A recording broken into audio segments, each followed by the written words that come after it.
بالله من شرور أنفسنا ومن سيئات أعمالنا أشهد أن لا إله إلا الله وأشهد أن محمدا عبده ورسوله اللهم صل وسلم وبارك على محمد وعلى آل محمد لا نبي بعده رب اشرح لي صدري ويسر لي أمري واحلل عقدة من لساني. Bapak Ibu sekalian, alhamdulillah pada hari ini Allah mudahkan langkah kita. Allah beri kesempatan kepada kita untuk mengikuti kajian Ramadan di mushola ini. Syukur, marilah rasa syukur kita aturkan dengan bacaan hamdalah bersama. Alhamdulillah. Salawat serta salam semoga senantiasa Allah curahkan kepada kedua kita Rasulullah Muhammad Sallallahu Alaihi Wasallam, kepada keluarga beliau, para sahabat, serta kepada seluruh kaum muslimin sekalian hingga yaumil akhir nanti, dan semoga kita termasuk dalam golongan orang-orang tersebut. Amin. Bapak Ibu sekalian, untuk kajian Ramadan hari ini, atau sidang Ramadan hari ini, insyaallah akan disampaikan oleh Ustaz Budi Asyari, masih melanjutkan topik tahun lalu, Sirah Nabawiyah. Karena memang sirah itu kan panjang ya, jadi ini juga perlu waktu yang panjang. Untuk mempersingkat waktu, langsung saja Ustaz, nanti sampai jam 1 kurang 10 atau 12.50 nanti ada sesi tanya jawab 10 menit. Waktu dan tempat bersilakan. Terima kasih.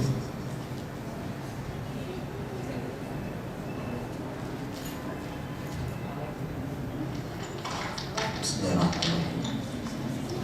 Assalamualaikum warahmatullahi wabarakatuh. Alhamdulillah, hamdan katsiran tayyiban mubarakan fih, kama yuhibbu rabbuna wa yarda. Asyhadu an la ilaha illallah wahdahu la syarika lah, wa asyhadu anna Muhammadan abduhu wa rasuluh. Allahumma shalli wa sallim wa barik wa an'im ala sayyidina Muhammadin wa ala alihi wa sahbihi ajma'in. Ya ayyuhalladzina amanu taqullaha haqqa tuqatih wa la tamutunna illa wa antum muslimun. Amma ba'd. Saudaraku mukminin mukminat, shaimin dan shaimat yang dirahmati Allah Subhanahu wa taala. Mudah-mudahan Allah terima hingga hari ini seluruh amal ibadah kebaikan kita dan dilipat gandakan kebaikan yang mampu kita laksanakan. Dan mari kita terus syukuri, karena tanpa izin Allah kita tidak bisa melakukan semua amal kebaikan itu. Karena Rasul mengajari sebuah kalimat, kalau kalian dapat nikmat, kata Nabi, ucapkan alhamdulillahilladzi bi ni'matihi tatimmus shalihat. Segala puji bagi Allah yang dengan nikmatnya sempurnalah semua kesolehan kita. Karena tanpa nikmat Allah maka kita tidak bisa melaksanakan semua kebaikan ini. Saya itu bagian dari mati Allah Subhanahu wa taala. Kalau melanjutkan materi tahun lalu, saya tahun lalu sudah lupa materinya. Saya sudah tidak ingat. Saya nggak ingat, mungkin teman-teman tidak ingat lagi misalnya. Atau mungkin malah ada yang ingat, saya nggak tahu kalau ada yang ingat. Tapi saya ada beberapa kali pertemuan di sini. Saya memang sengaja mengambil di sini yang lebih banyak karena lebih dekat ke rumah saya sebenarnya alasannya. Ya, dan Ramadan ini memang saya memutuskan untuk tidak banyak keluar dari rumah karena menembus, ini bagian dari tanggung jawab saya sebagai seorang ayah, menembus hari-hari yang sudah dalam waktu 2 tahun ini saya habis waktu saya keliling di Indonesia ini. Saya janjikan ke anak-anak saya bahwa Ramadan saya janjikan saya di rumah, nggak kemana-mana, sehingga kalaupun ada kajian hanya siang hari itu pun dekat-dekat di situ, nggak jauh dari rumah saya. Baik, teman-teman mati Allah, kalau di jadwal kalau saya tidak salah ada 5 pertemuan dengan saya di masjid ini, dan kita akan membahas tentang Sirah Nabawiyah. Nanti kita lihat sampai mana, karena memang 5 kali bahas Sirah Nabawiyah, ya terserah mau bahasnya mau cara apa ya. Mau bahasnya selesai juga bisa, tapi membahas selesai di 5 pertemuan itu hanya ya kulit tanpa makna. Bahkan kulit aja nggak selesai kulitnya kan, kulitnya sudah selesai. Karena saya dan tim punya satu kegiatan yang kita namai dengan Akademi Sirah, namanya itu belajar Sirah itu 24 jam. 24 jam, jadi tinggal dibagi berapa pertemuan. Itu selesai saja kejar-kejaran. Ya 24 jam dikali bagi pertemuan itu pun seluruh peserta kita wajibkan untuk membaca buku Sirah Nabawiyah Al-Haikul Maktum yang terjemahan karya Sofirah Al-Barukuni. Itu buku yang kita rekomendasikan untuk dibaca di pembelajaran awal Sirah Nabawiyah. Ya tidak banyak, paling sekitar 400-an halaman. Itu semua peserta harus baca selesai baru masuk kelas. Nah, nanti kalau tidak begitu, nanti kita ngomong kemana tidak nyambung. Tapi yang namanya ngaji nguping kayak seperti ini ya sudah pendapatnya nggak apa-apa ya. Namanya juga. Alhamdulillah masih. Insya Allah ya kan. Karena kita punya setelah Syawal, setelah Ramadan, mungkin bulan Syawal kita malah akan buatkan belajar sirah 3 hari selesai gitu, atau 4 hari selesai gitu. Tapi intensif. Itu karena itu kemarin saya ke daerah Karanganyar juga. Kalau itu sih sebuah lembaga pendidikan besar, jadi saya memberikan training Sirah Nabawiyah kepada semua staf gurunya. Baik, teman-teman dirahmati Allah. Saya ingin, karena saya tahun lalu lupa materinya apa saya sampaikan, kalau ingat tulis saya. Tapi saya ingin memulai dari usia Nabi SAW. Saya udah bahas tahun lalu Pak. Gak belum ya? Saya mau membahas kalau gitu. Saya menyebutnya dengan peta usia Nabi SAW. Ini manfaatnya besar buat kita. Selain kita nanti mengetahui dulu, ini semacam global view-nya.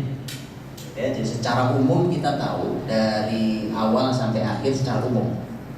Ya, peta umumnya. Kan kalau mappingnya jelas gak enak. Oke, saya buatkan mapping awal sejarah hidup Nabi dari awal beliau lahir sampai beliau wafat. Ini mapping awalnya.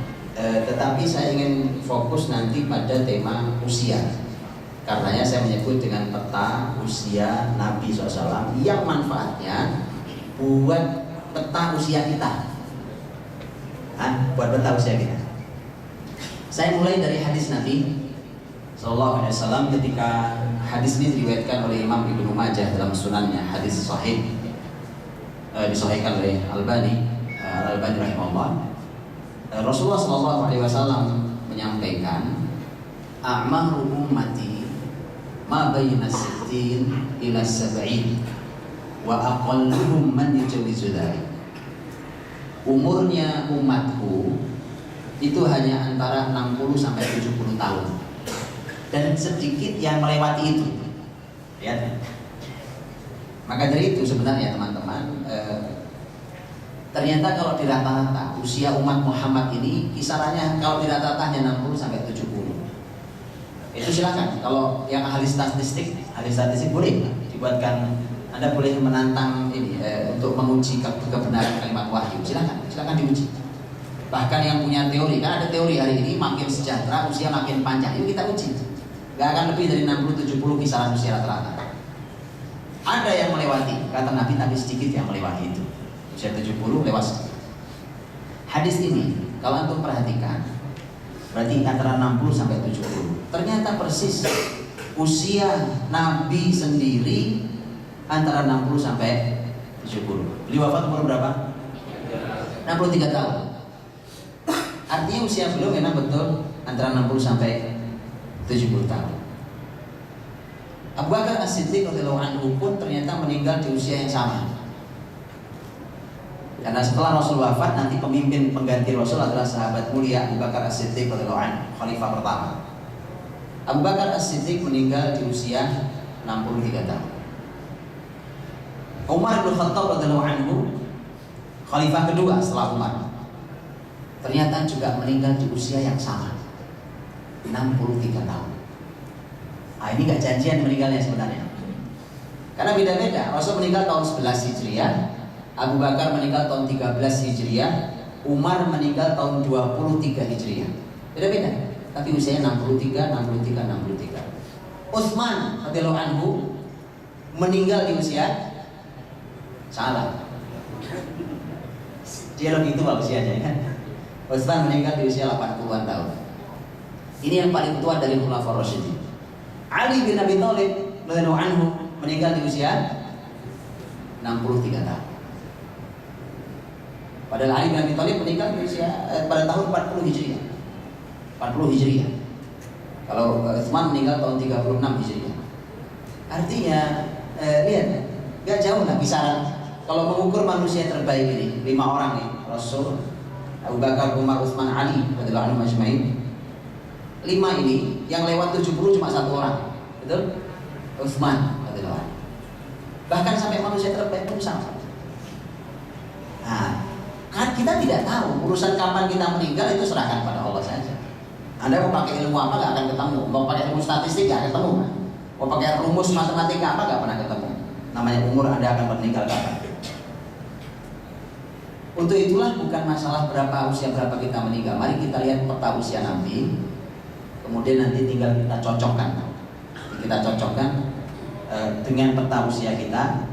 Nah, saya sekarang berhadapan bukan lagi dengan anak-anak kecil ya kan, dengan usia-usia antum yang saya tidak tahu rata-rata usia berapa ini.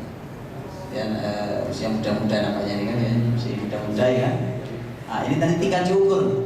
Anda di mana usianya, Rasul mencapai apa, sisanya seperti apa.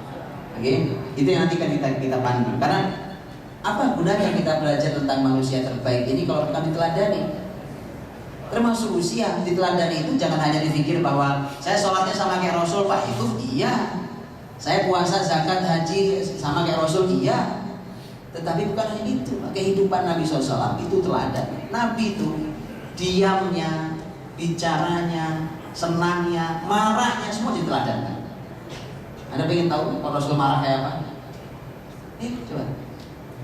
Cara marah kita ini cocok gak dengan cara marah Nabi? Itu harus cocokin. Jangan kalau marah ngamuk, ya kan? Rasul teladan luar biasa. Nabi itu diam saja ada maknanya. Diamnya Rasul itu penuh dengan keteladanan. Diamnya, nggak usah ngomong. Kalau ngomong ini banyak teladan ya, atau banyak manfaat ya. Tapi diam saja, itu luar biasa. Itu Rasul SAW.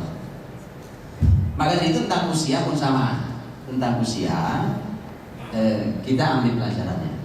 Karena ternyata kita dengan Rasul usianya nggak akan, kisarannya nggak akan jauh. Kisaran 60 sampai 70 tahun. Kalau ada yang lewat usia tidak terlalu banyak itu. Saya punya nenek saya di Jawa Timur itu kesepian sekarang ini. Karena beliau jadi orang paling tua di angkatannya dan sudah gak ada temannya sama sekali. Jadi ternyata umur panjang itu sudah gak enak. Jadi kalau anak-anak muda diajak ngomong sama beliau gak nyambung. Beliau ngomongin zaman Belanda, zaman Jepang dulu. Kan anak sekarang diajak ngomong cucunya mana? Kadang-kadang beliau ngomong bahasa Belanda. Nenek saya itu kadang bicara bahasa Belanda, lebih gak nyambung lagi kita gitu. Betul. Jadi ternyata umur panjang itu ternyata ada tidak nyamannya. Anda sendirian gak ada temannya. Temannya udah duluan semua. Makanya tadi saya katakan tidak penting mau berapa usia, tidak penting. Mari kita lihat peta usia manusia terbaik yang ada di muka bumi. Rasulullah SAW. Rasulullah SAW. Sekarang saya bagi dua dulu. Ini ada pembagian usia Nabi. Usia Nabi ini karena beliau meninggal 63 tahun, saya belah dua nih Pak. Oke, perhatikan belahannya. 0 sampai 40 karena beliau jadi Nabi umur 40 sampai 63. Jadi pertama adalah 40 tahun, yang kedua adalah 23 tahun. Itu 63 total ya. Beliau pertama mendapatkan tugas kenabian umur 40. Nanti juga ada makna mengapa 40. Dari 40 sampai 63 itulah tugas kerasulan. Antum nih, Bapak Ibu-ibu yang sedang bekerja di sini, ini tugas Anda di sini, betul ya? Untuk Anda bisa menduduki posisi Anda sekarang, perlu persiapan apa tidak? Iya. Bagaimana Anda duduk di posisi sekarang, sementara Anda tidak cukup kemampuannya, kapasitasnya? Untuk sampai di kemampuan Anda ini, itu perlu persiapan sebelumnya, betul ya? Ya minimal-minimalnya kalau ukuran sekolah mungkin dari mulai TK, SD, SMP, SMA, kuliah, S1, nggak cukup S1, S2, mungkin S3. Itu rangkaiannya persiapan untuk menduduki posisi Anda hari ini. Tidak ada tugas di muka bumi ini yang lebih besar dan lebih berat dari tugas kenabian. Tidak ada tugas di muka bumi ini yang lebih berat dan lebih besar dari tugas kenabian. Ya, kalau cuma jadi dirun itu nggak ada apa-apanya.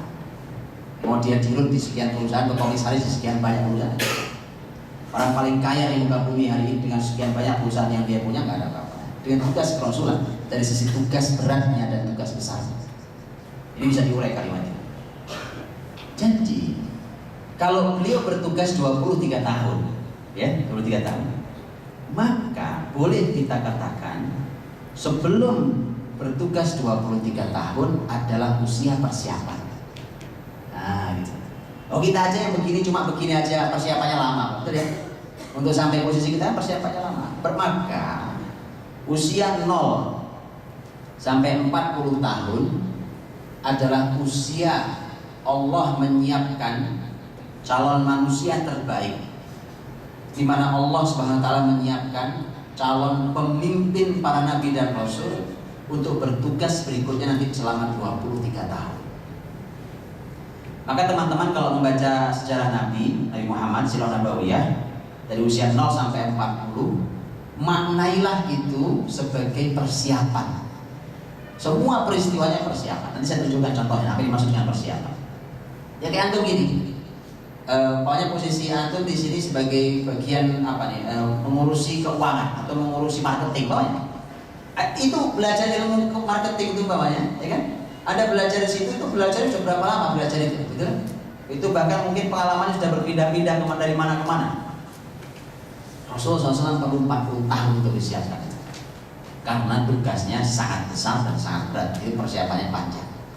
Jadi ternyata usia persiapan Nabi SAW itu ternyata lebih panjang daripada usia tugasnya. Usia persiapan beliau lebih panjang daripada usia tugas. Ini pelajaran mahal, bahwa kita ini terkadang harus sabar ketika sedang menyiapkan diri. Kita ini sering tidak sabar. Kita pengennya kalau lagi menyiapkan diri, lagi belajar, pengennya segera kerja. Akhirnya ilmunya mentah, ya? Ilmunya nanggung, tidak jadi, begitu kerja juga serba nanggung. Ini masalah di kita. Bukan tidak boleh orang kerja, tapi tadi bahwa kadang-kadang kita tidak cukup kesabaran saat usia persiapan. Kita ingin segera memetik hasilnya. Anda tahu buah yang segera dipetik hasilnya? Dia tidak matang di pohon. Dia apain supaya matang? Mana yang lebih nikmat? Pasti berbeda sekali kualitas. Faktornya adalah kita ingin segera memetik hasil. Memang betul Anda memetik duluan, tapi begitu diadu di lapangan, begitu yang satu sudah matang di pohon itu, oh jauh. Secara harga juga berbeda, karena faktornya kita tidak sabar di usia persiapan. Sebelum saya lanjutkan, nanti begini, kita ada yang sudah berkeluarga, ada yang sudah punya anak, ada yang masih belum menikah, ya kan? Kelihatannya ada yang belum menikah juga di sini. Kelihatan muka-muka yang belum nikah ya.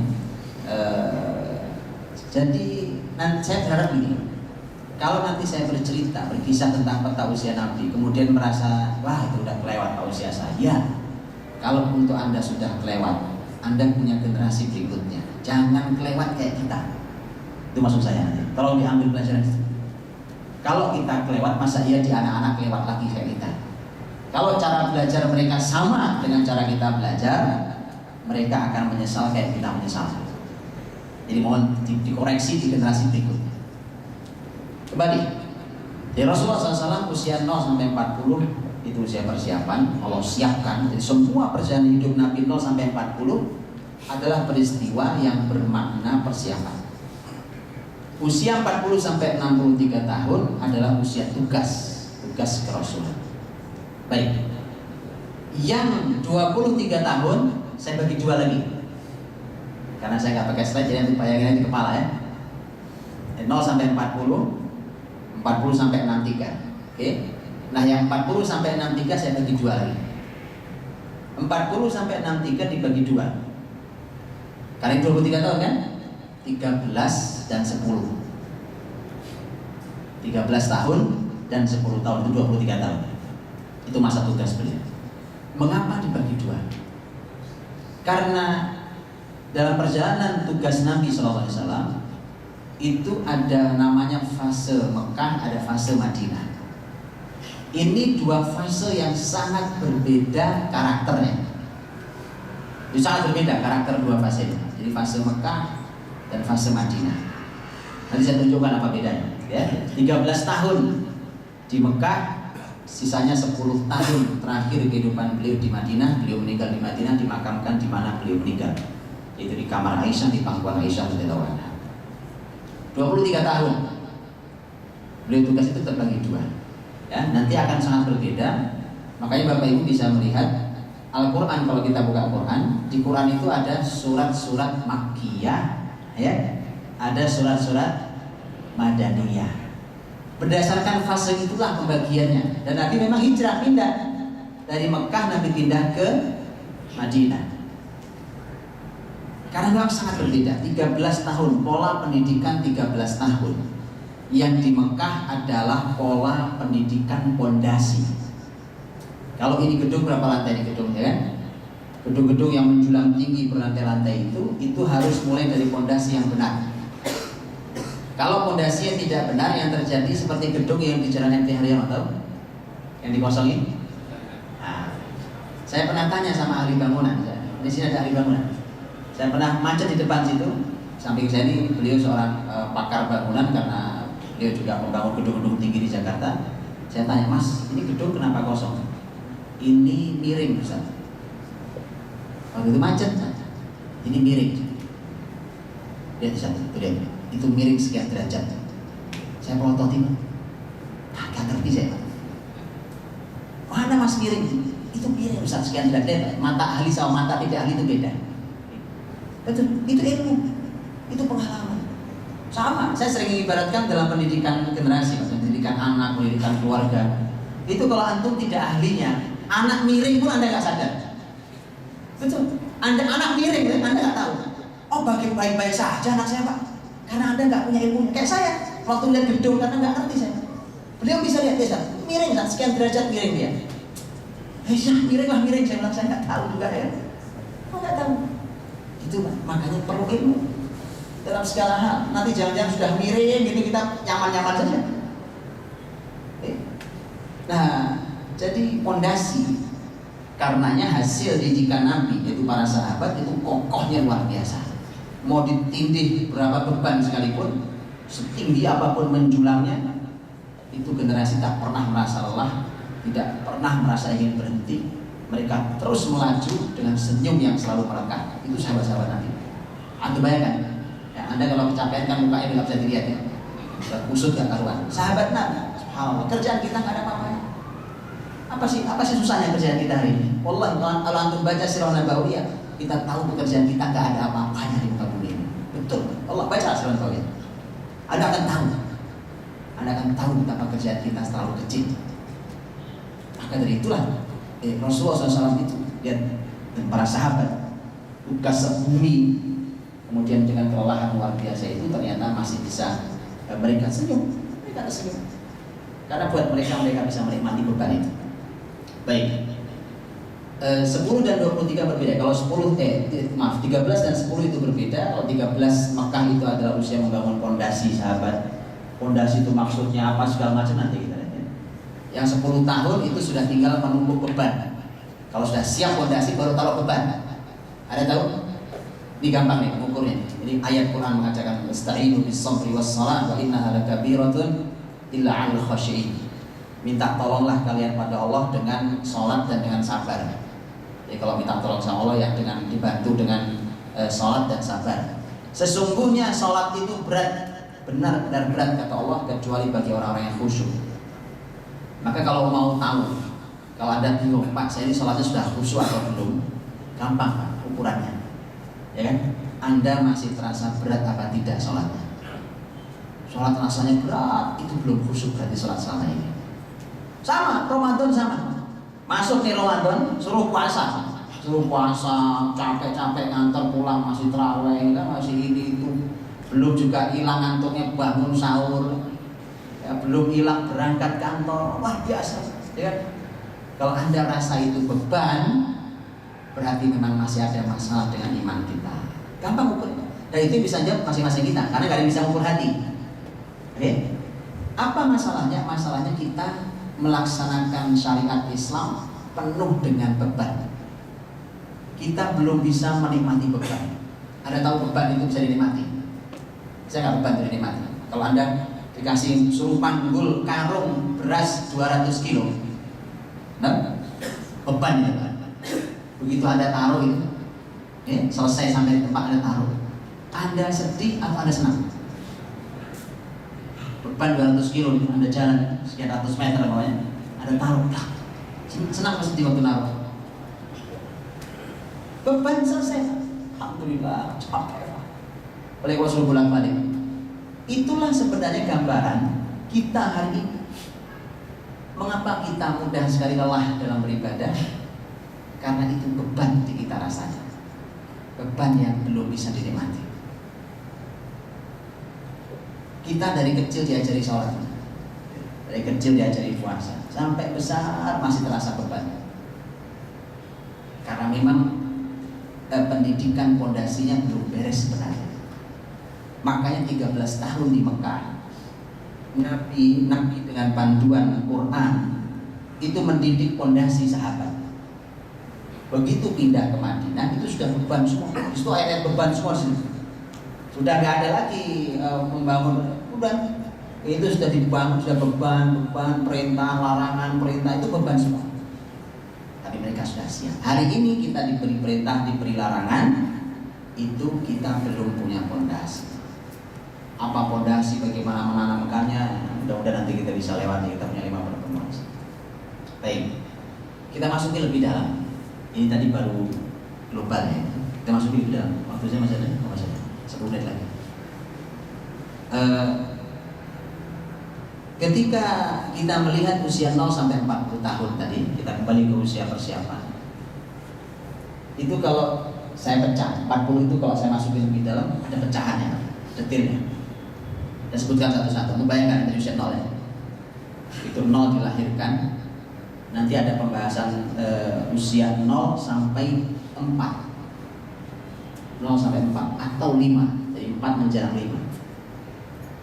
Ini adalah usia, kalau 0 usia kelahiran, beliau lahirkan yatim. 0 sampai 4 adalah usia pengasuhan, penyusuhan dan pengasuhan. Tidak di dalam keluarganya, tapi di perkampungan Bani Sa'ad. Yaitu di ibu susuan beliau Halimatus Sa'diyah. Mengapa harus di sana? Mengapa harus Halimatus Sa'diyah? Mengapa enggak ibunya sendiri yang menyusui? Memang apa keutamaannya? Memang mana yang lebih utama, disusui ibu sendiri? Terus itu semua ada pelajarannya. Ada pelajarannya ya. Itu nanti ada pelajarannya. Dan itu mahal sekali. Hari ini kita ini hidup, bahkan kita mencoba mendidik keluarga kita, semua tebak-tebakan. Kira-kira orang-orang biasanya begini Pak. Pakai panduan Rasul. Memulai hari ini silakan baca buku Sirah Nabawiyah. Kalau ambil pelajarannya, para ulama mengajarkan bahkan banyak kitab yang ditulis tentang itu. Masya Allah, ambil pelajaran di sana. Karena hasil didikan Nabi adalah hasil terbaik yang pernah ada. Sebagaimana sabda beliau sendiri, khairun nasi qarni, thumma alladhina yalunahum, thumma alladhina yalunahum. Kata Nabi, generasi terbaik adalah generasi itu. Itu hasil didikan terbaik. Kemudian setelahnya. Usia 0 sampai 4 adalah usia pengasuhan di perkampungan Bani Sa'ad. Kampung Bani Sa'ad itu dari Mekah, karena lahir di Mekah ya. Itu 170 kilo jaraknya. Kurang lebih 170 kilo. Bayangkan anak masih merah, bayi merah dibawa perjalanan 170 kilo. Pernah bayang? 170 kilo dididik di perkampungan Bani Sa'ad. Ini semua adalah semua keinginan Allah Subhanahu wa taala untuk menyiapkan calon manusia terbaik itu.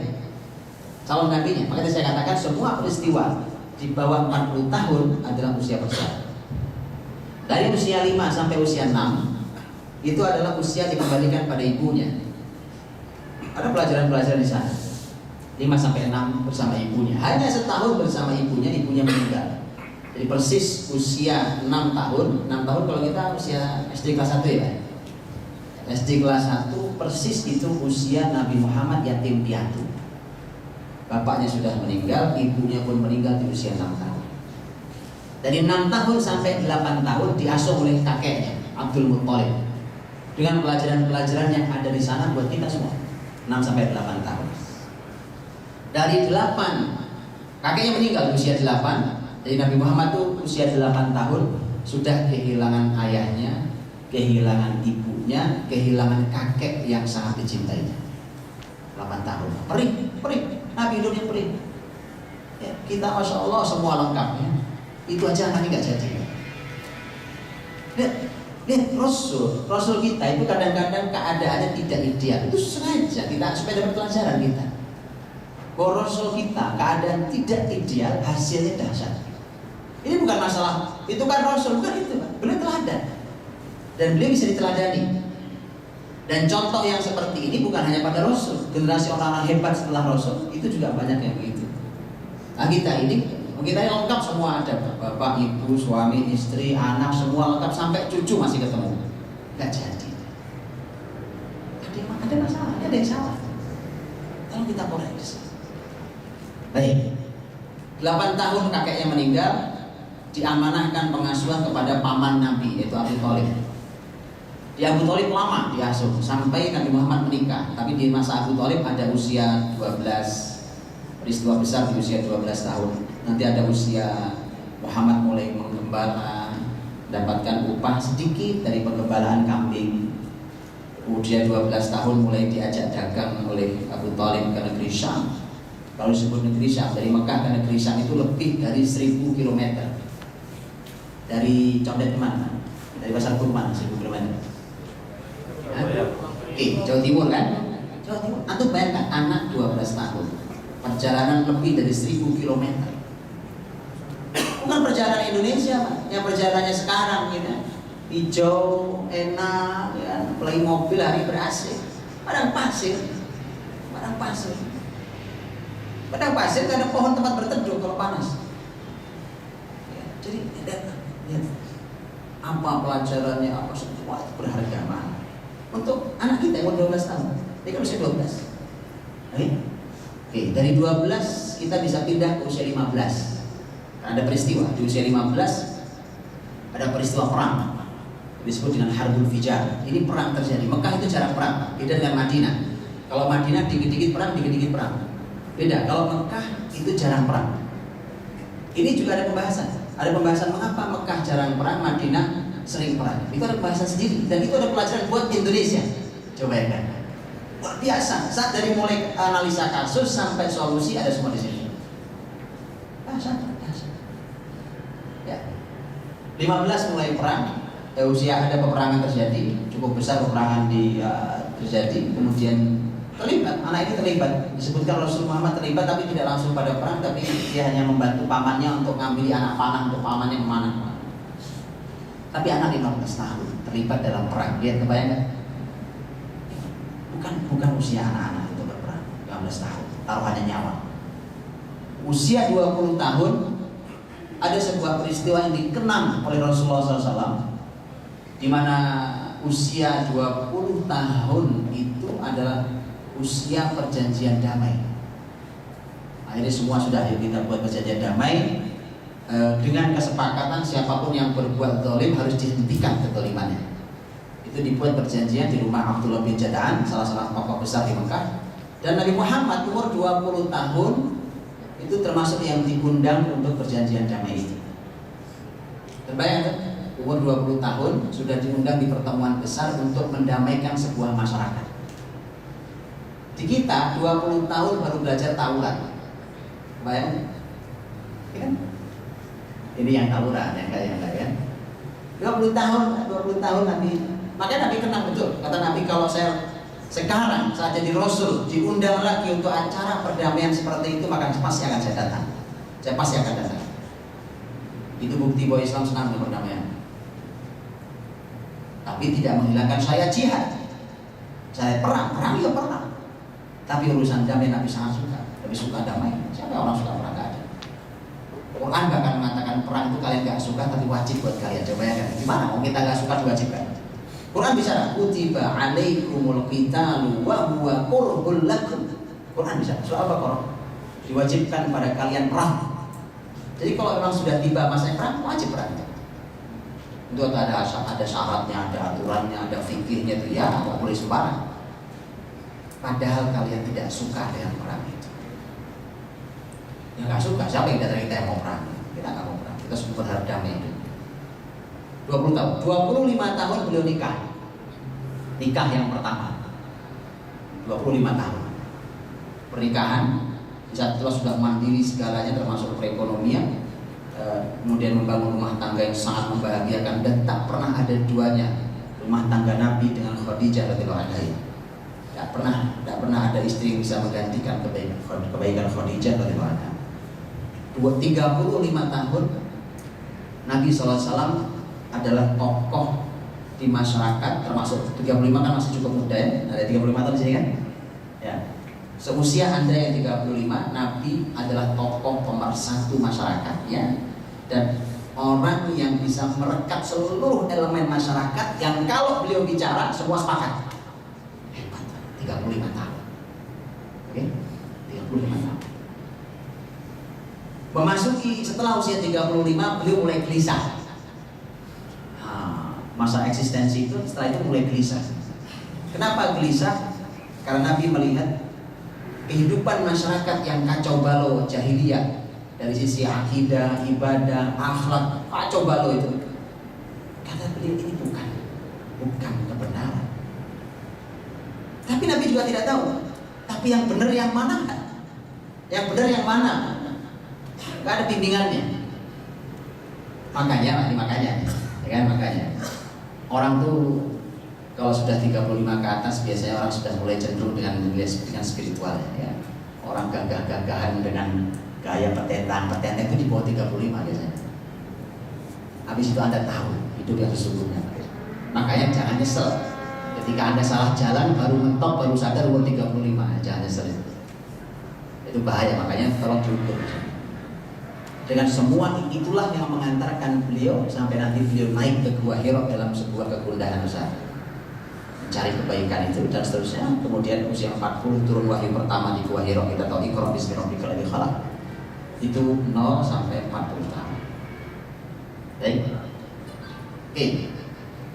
Nanti saya tunjukkan satu contoh tentang sebuah hikmah. Tapi nanti izinkan saya pecah lagi yang 13 tahun setelahnya. Jadi usia 40 sampai usia 53 tahun.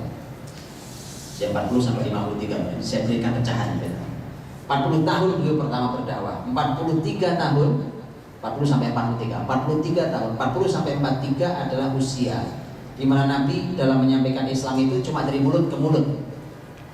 Didatangi temannya, didatangi anak angkatnya, didatangi. Pokoknya tidak ada dakwah terbuka kayak begini, nggak ada. Itu 3 tahun lamanya. 43 sampai usia beliau 50 tahun, 43 sampai 50 itu usia Nabi berdakwah terbuka, menghadapi berbagai macam gangguan, caci maki, intimidasi, bahkan ada sahabat-sahabat Nabi yang meninggal. Ada sahabat Nabi yang jadi korban sampai meninggal di usia itu.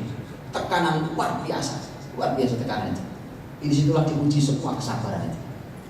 Sementara muslimin waktu di masa tahun-tahun itu seperti apapun kejahatan mereka tidak boleh membalas. Muslimin tidak boleh membalas, itu perintah Quran. Rasulullah pun mengalami sama, cuma Rasul lebih ringan. Kenapa ringan? Karena Nabi berasal dari nasab mulia, nasab terhormat, sehingga tidak ada yang berani mengganggu Nabi Muhammad. Dikarenakan Nabi Muhammad keluarga besarnya, keluarga Bani Hashim adalah keluarga paling terhormat di masyarakat Mekah. Jadi kalau diganggu Muhammadnya, semua keluarga besarnya marah, walaupun mereka banyak yang belum beriman. Satu-satunya yang menjadi musuh dari keluarga beliau, dari Bani Hashim, satu-satunya hanya Abu Lahab. Tabbat yada Abi Lahab wa tab. Hanya Abu Lahab satu-satunya. Kalau Abu Jahal itu Quraisy tapi bukan dari Bani Hashim, dari Bani Makhzum. Sampai itu panjang 43 sampai 50 tahun kesabaran yang luar biasa. Yang itu dilalui banyak peristiwa. Nabi tawarkan Islam dari suku ke suku, dari masyarakat ke masyarakat, dari kumpulan ke kumpulan dan seterusnya. Sampai di usia beliau 50 tahun adalah usia 47 sampai 50 adalah puncak kejahatan Quraisy, di mana terjadi pemboikotan yang sangat jahat. Kalau hari ini pemboikotan terjadi itu paling hanya pemboikotan ekonomi, senjata, paling itu kan. Bayangkan, pemboikotan zaman Nabi bukan cuma itu, ekonomi iya ya, bukan cuma itu. Yang sudah yang sudah saling lamaran sekalipun harus putus.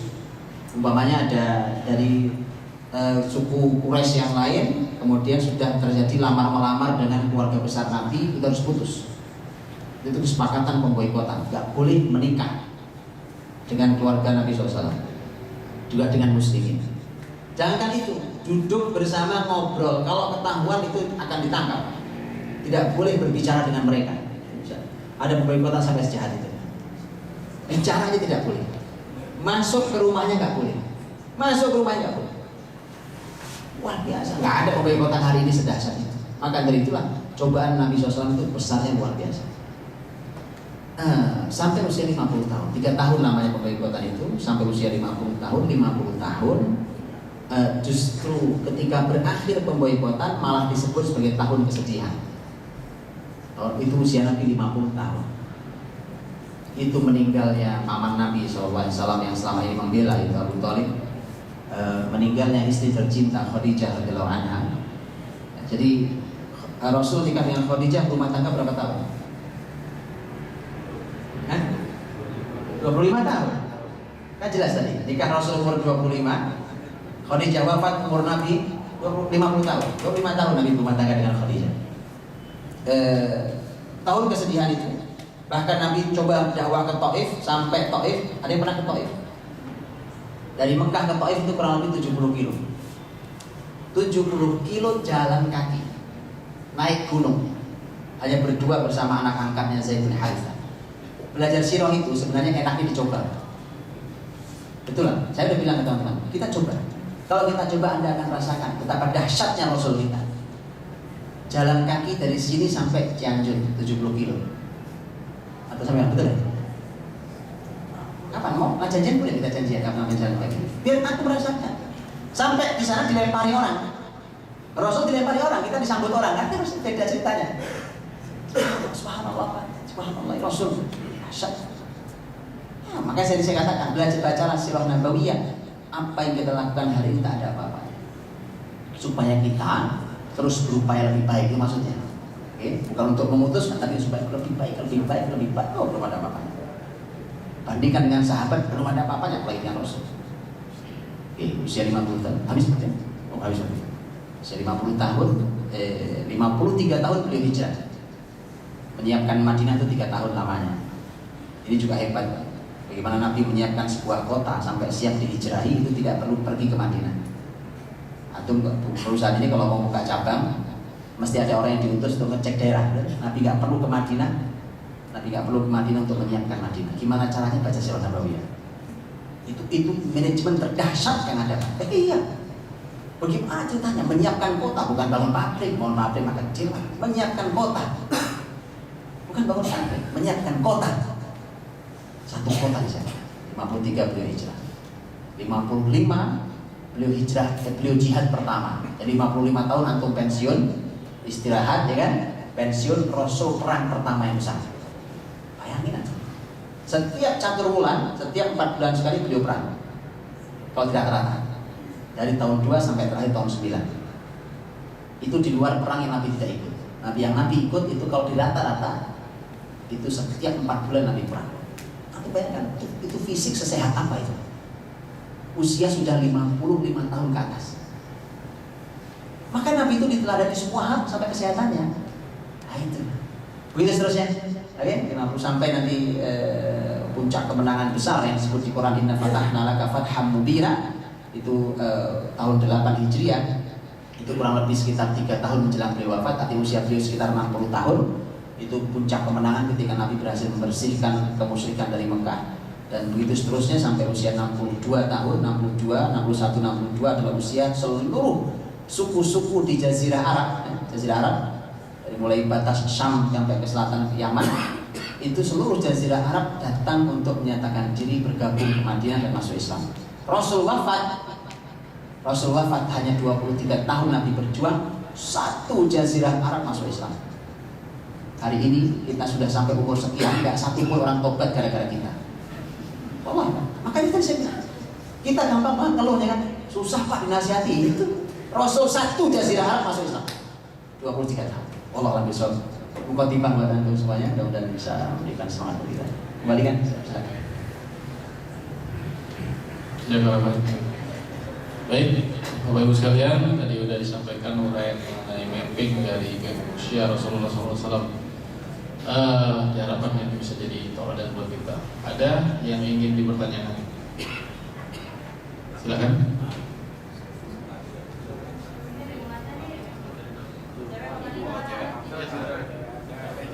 Ya, silakan Bu. Pak Yaida. Yaida wali. Dari bawah.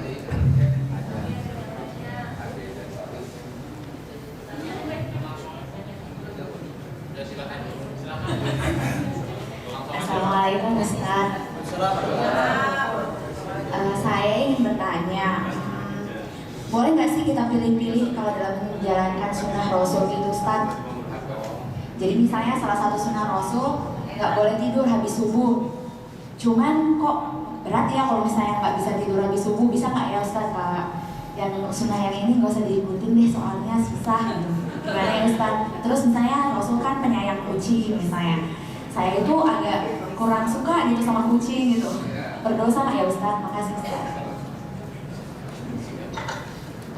Ya, yang pertama saya mau sarankan adalah Anda pelajari dulu yang disebut dengan sunnah itu. Sunnah itu apa, definisinya apa saja. Jangan sampai nanti hal-hal yang tidak dianggap sunnah disebut sunnah, atau sesuatu yang sunnah dianggap bukan sunnah. Ini supaya tidak salah. Siapa yang ngajari kalau Nabi senang kucing? Ibu pernah dengar di mana? Kalau Nabi senang kucing. Kalau Abu Hurairah senang kucing, iya. Sahabat Abu Hurairah itu sampai apa namanya ini? Lengan baju ya? Lengan bajunya. Enggak, lengan baju namanya. Lengan baju ini lebar, Pak. Abu Hurairah itu lebar. Itu kucing ditaruh di sini. Saking senangnya kucing, Abu Hurairah betul. Maka ini sebutnya bapak kucing. Kalau itu benar. Kalau Rasul penyayang semua binatang disayang, apalagi binatang disayang, apalagi manusia. Ya. Nabi orang yang sangat sayang pada dan yang Nabi ajari para sahabat yang senang dengan binatang itu seperti apa. Terus kemudian definisi sunnah itu apa itu sendiri, itu masalahnya. Ya, tadi tidur setelah subuh ya. Tidur setelah subuh, kepentingannya apa tidur setelah subuh?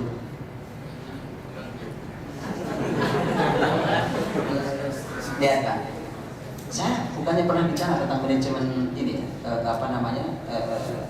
keseharian Nabi di sini pernah. Tahun lalu saya bicara juga, bukan ya? Nah, bukan ya? Sudah lupa.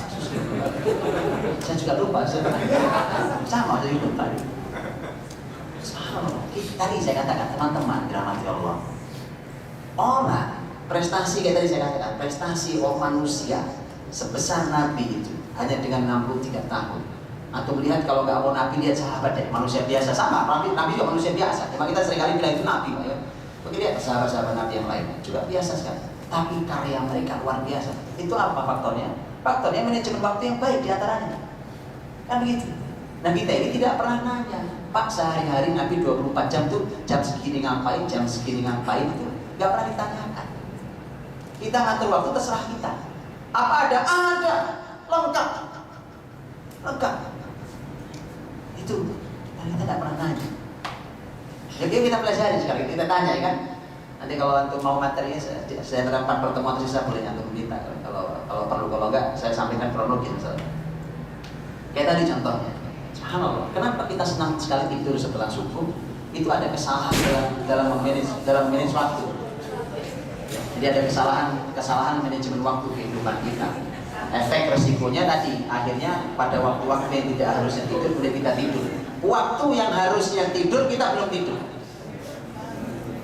Fatal masalahnya. Itu Anda mau analisa dari sisi kesehatan, sisi apapun semua bermasalah. Makanya efektivitas kehidupan Nabi, produktivitas kehidupan Nabi itu salah satu faktornya adalah kehebatan beliau yang harus ditelajari dalam memanage harian. Manage waktu harian 24 jam. Dari ada panduan detail dalam sirah Nabawi. Ya kalau ada waktu saya sampaikan. Ada waktu. Oke. Gitu. Jadi tolong dipelajari dulu karena pembahasan sunnah juga pembahasan panjang. Pelajari dulu mana yang sunnah, apa sunnah, bagaimana mengikutinya dan segala macam. Gitu ya. Tolong dipelajari betul supaya kita tidak salah dalam meniru mana yang harus ditiru, Mana yang ditiru itu memang syariat, mana yang ditiru itu adalah kebaikan tapi dia bukan syariat. Ya, kebaikan Nabi sebagai pilihan dan seterusnya. Itu semua ada pembahasan itu. Wallahu a'lam bishawab.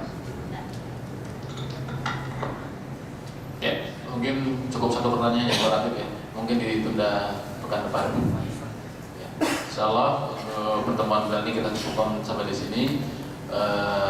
Semoga kita bisa meneladani, kita bisa melihat diri kita dari mapping usia Rasulullah, sehingga kita bisa menilai kita di mana sekarang. Insyaallah semoga bermanfaat. Dari saya, kalau ada salah mohon maaf. Insyaallah untuk besok kajian lagi di waktu di tempat yang sama dengan tema Syiah. Ya, oke, itu aja dari kita, dari kami. Sebelumnya kita ditutup dengan doa ya, Ustaz. Assalamualaikum warahmatullahi wabarakatuh.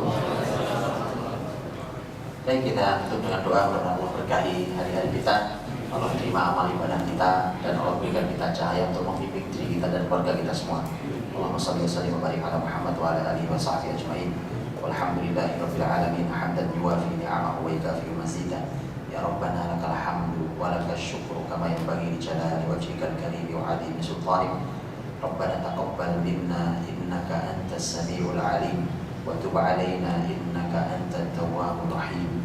Rabbana hab lana min azwajina wa dhurriyyatina qurrata a'yun waj'alna lil muttaqina imama. Allahumma ij'alna muqimis shalah wa min dhurriyyatina rabbana wa taqabbal du'a. Rabbana la tuzigh qulubana ba'da idh hadaytana wa hab lana min ladunka rahmah innaka antal wahhab. Rabbana atina fid dunya hasanah wa fil akhirati hasanah wa qina adzabannar. Subhana rabbika rabbil izzati amma yasifun wa salamun alal mursalin walhamdulillahi rabbil alamin. Subhanallah wa bihamdihi asyhadu an la ilaha